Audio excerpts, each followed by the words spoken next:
It's episode 11. We have 6 chefs left, and I am losing my damn mind. What's happening? So as my mother always says, let's pull up our panties and Jakesplains what happened in Top Chef Season 20, Episode 11, Battle of the Wellingtons. The Battle of the Wellington. Buddha is still in his head about almost being eliminated, but Gabri is chilling after surviving his 5th time at the bottom. They start to call him El Gato, apparently because he has 9 lives. We have 6 chefs left. Fish and Chips, Papi and Habibi, Amar and Ali. Sarah, Tom, Buddha, and Gabri are still left in the team. It's usually by this point when I started considering the entire seasonal performance of each chef, and I can't help but think the producers and the judges also start to think that way too. I think we have a pretty good representation of the best here, at least as far as competing is considered. Look, it's obvious, but it needs to be said. A great chef is many things, but does that list include how quickly you can make 50 tortellinis? I think not. I don't think so. We meet guest judge Andrew Wong, 2 Michelin star chef and owner of A Wong in London. Tom immediately recognizes his greatness, but is distracted by a sponsor from Finland in the middle of the room. I scoured the internet looking for some Finnish commercials to make a joke about. My God. Finnish commercials are a whole thing.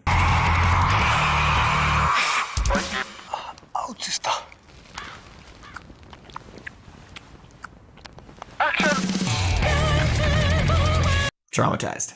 Padma announces that they're missing some of their back-of-house crew. So who here likes to do the dishes? Finnish wants the chefs to join them in their fight to conserve water all across the world by limiting the 6 chefs to only using 1 gallon of water in this quickfire.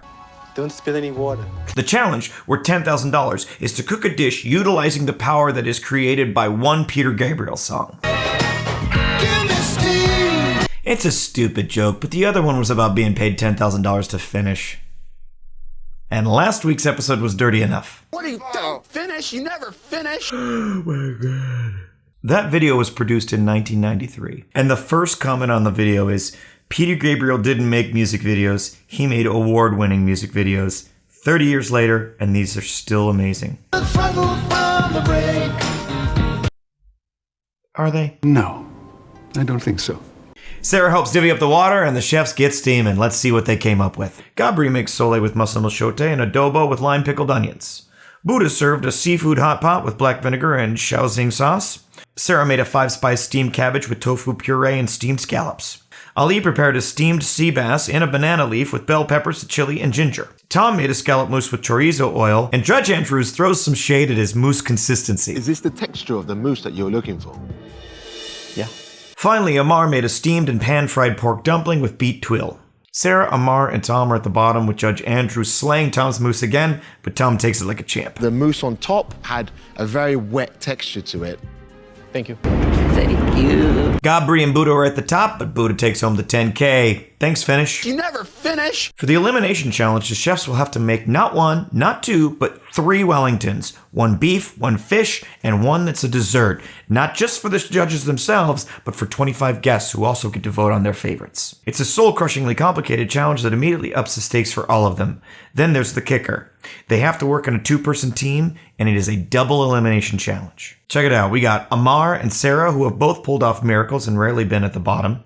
Ali and Tom, definitely a force to be reckoned with. And then there's Buddha and Gabri, which makes you wonder why they focus so much on them in the beginning of the episode. Buddha is a tactician, the killer, the man who studies Top Chef strategy, and is paired with Gabri, a fantastic chef with boundless energy. Both of them have made mistakes when they get into a high-pressure situation, and very recently, but Buddha is well-versed in Wellington, so he starts to plan right away. Tom is also familiar with Wellingtons, and he schools Ali on the crepe and puff pastry details that they'll have to nail in order to win. Amar and Sarah are the least too versed in Wellington details, but they're ready to embrace the challenge and make something that's in their style. The chefs get shopping to pad airtime in this video, and it turns out the guy behind the seafood counter is an Amar fan just like me, and then we find out that Tom is a fan of feminine hygiene. You saw marzipan somewhere? What? Maxi pads? Probably in the ladies' aisle. Oh, God, we forgot to pack the feminine napkins. Marzipan. Oh, marzipan. As the teams are checking out, Ali turns to Amar and says something that I guarantee I would say. So, Papi, tomorrow we're against each other. But you know that I love you. And then Amar says something that I've definitely said before. It's an open relationship, right? Buddha very quickly scraps the idea of a crepe. It looks like an added complication that could really trip them up. Gabri struggles a little bit on his peaches, and they're already 15 minutes behind. Come on. More time. Tom really breaks down how complicated making one Wellington is. Before I use the puff pastry, I roll the fish himself on the crab. On the crab, I put the leek duxelle. Then I put it in the fridge to cool it down. Every single ingredient who goes inside a Wellington needs to be as cold as possible. That's very important. If not, the puff pastry would just melt and would break. After the fish is cooled down, then I roll it into the puff pastry. Try to keep it as tight as possible. Next is the beef Wellington. Yeah, it's just enough. Just enough, yeah? And then you start all over again. Tom and the guest judge Kirk Westaway stop by to make everyone nervous. Tom never gives advice in the kitchen.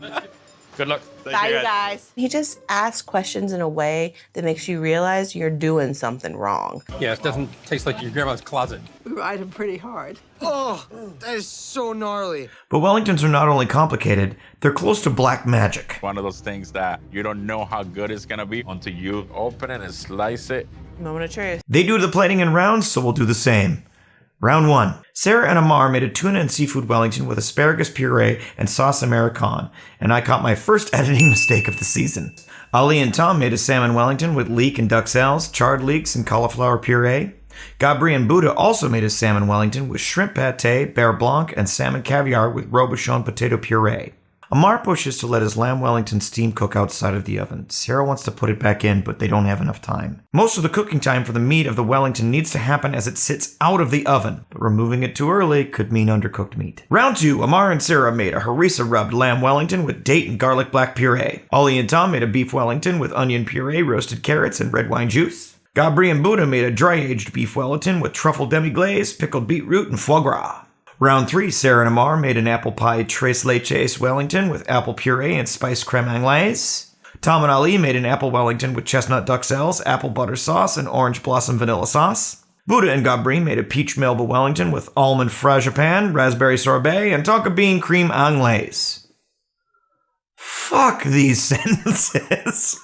Buddha and Gabri just shined. They are a great team, they worked well together, their dishes were bold and basically flawless. Tom and Ali served fantastic dishes, but Amar and Sarah's lamb was undercooked. We walked around and talked to some of the guests. One person said they couldn't cut it, it was so raw.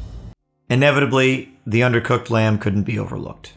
Sarah and Amar were the only ones that have a major flaw in all 3 of their dishes, so they sent them to Last Chance Kitchen. I don't know if you caught up, but Amar makes a fantastic dish, but Sarah beats out everybody, including the reigning champ, Charbel. So Sarah and Charbel move on to the final round of Last Chance Kitchen, and I suppose we're going to find out what the results are tonight. It's a bummer that hits deep. Regardless of skill and being a total badass, Amar just brought the vibes. I know he'll be moving on to bigger and badder and better things. I just hope he's already treated himself to that French baguette sandwich. I just want to go to Paris for a ham and cheese sandwich And a with baguette. French butter and a baguette. What is he, sandwich crazy? Nah, you're not crazy. You're just awesome.